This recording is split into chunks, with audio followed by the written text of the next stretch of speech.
And a student at Bear Creek Secondary School. So, Dustin, you've helped with the haunted house every year, am I right? Yep. How many years is that? 5 years. And what makes you like it so much? What makes you come back? I don't know, I really like scaring kids and just seeing them run and scream.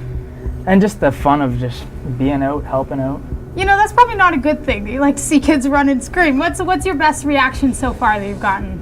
This little girl, she actually dropped to her hands and knees and cried and begged me not to kill her.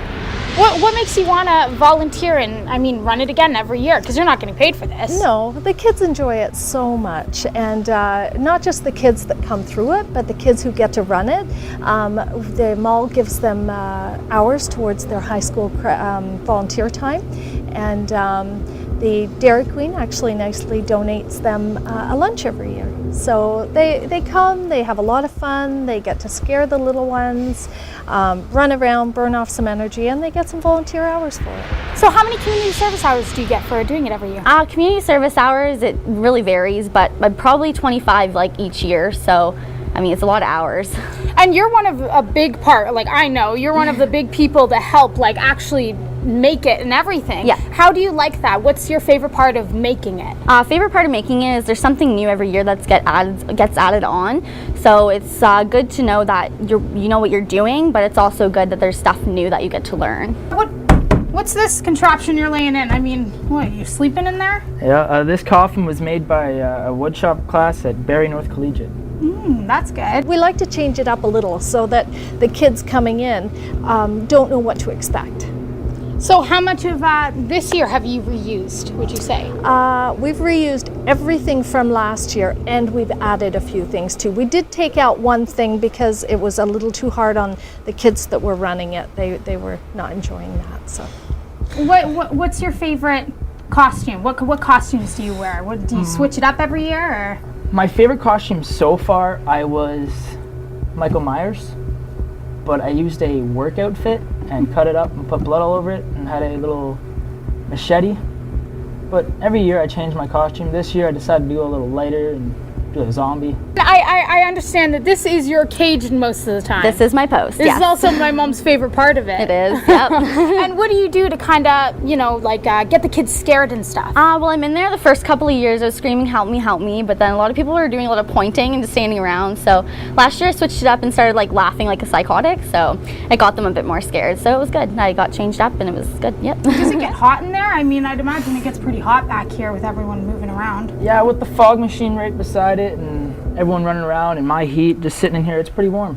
Yeah, and do you sit in here the whole time or do you move around in here? Actually, I start off in here and pop out like I did, and I slowly move around, scaring kids, follow them through. And you do a lot of the scaring in here, I know that. So what kind of jobs do you do?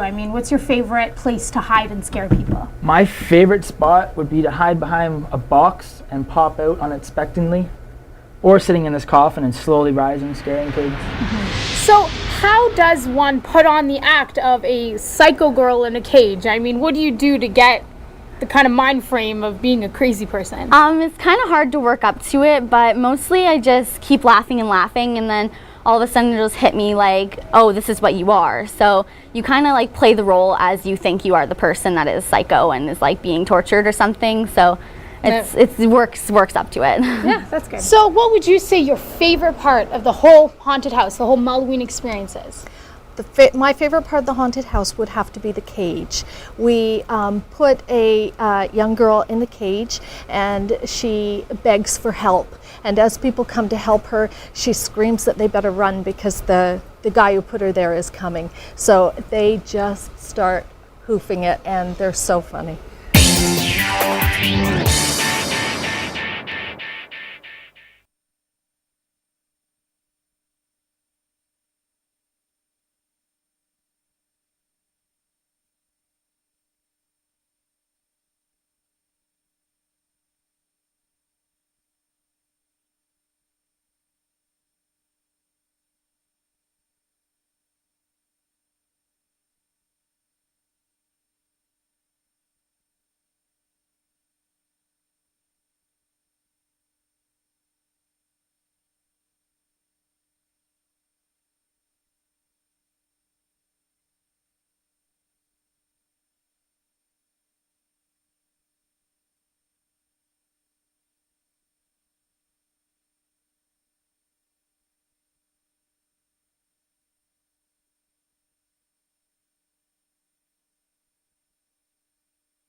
A new initiative was rolled out this week to entice grad students to apply for post-secondary education. We talked to Breeanna North's guidance counselor, Ms. Tufts, about the program. I'm here with Ms. Tufts, a guidance counselor here at Breeanna North Collegiate. So, Ms. Tufts, Life After High School, what is the program? Well, Life After High School is a pilot project that's being done this year at Breeanna North Collegiate, and it's a program that's designed to help all grade 12 students apply to and be accepted into a post-secondary program. And how would one apply to get into a program like this? Well, it's not an application process. It's something that every grade 12 student at our school will be doing. So regardless of the number of credits the student has, or whether they plan on going to an apprenticeship, to college, or to university, every student in grade 12 year at our building will be involved in the Life After High School project. So I hear that you have to attend workshops and stuff. What are the workshops there for? Why are they there? What do you learn in them? Okay, well, the workshops are designed to be one class period long. They're in a computer lab to allow you to apply to the post-secondary institution, and each student will be involved in 3 of them. The first one will be either November 9th or the 10th, depending on your classes, and it introduces the project to the student. It creates the student accounts. It allows you to browse through post-secondary programs and see what they're all about. Map out a budget for your post-secondary studies, etc.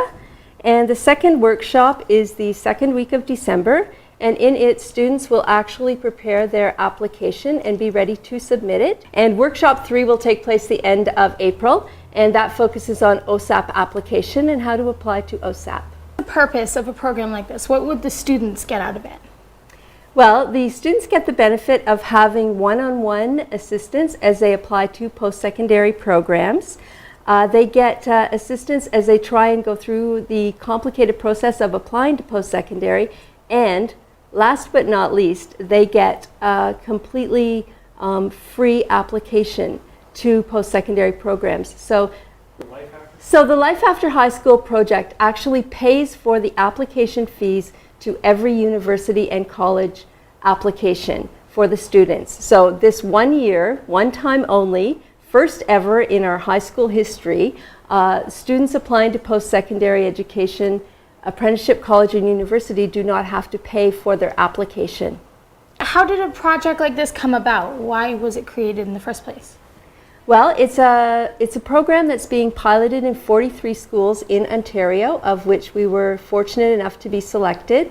It includes 43 schools, including English and French schools, Catholic and public schools, and we were just very fortunate in being selected for it. So my schooling's pretty much set. I mean, I'm pretty set financially for the next 4 years of my career, or my education and stuff.